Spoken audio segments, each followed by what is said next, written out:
Yung bigla kang nag-crave sa pizza, tara luto na lang tayo mga ka-food trip. Ano, JJ na yan. Luto na nga tayo ng cheesy pizza.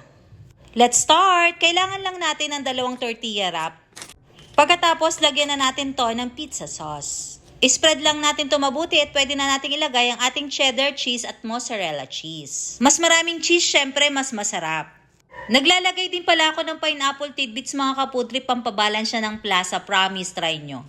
Lagay nyo na yung half ng tortilla and lagyan nyo ulit ng pizza sauce. Spread lang natin ulit ito mabuti at ilagay na po natin yung remaining cheese na natitira pa natin. Then salang na natin yan sa ating air fryer. Gabor nga pala yung ginagamit ko.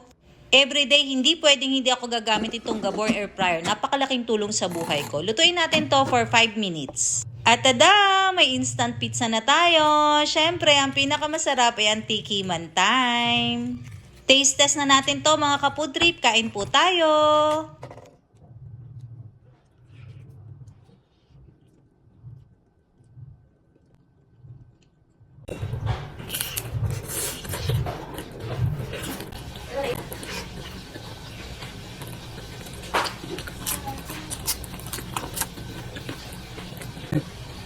One more.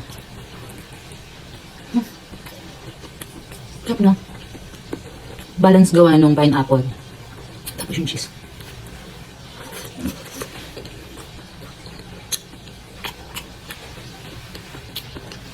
Sarap.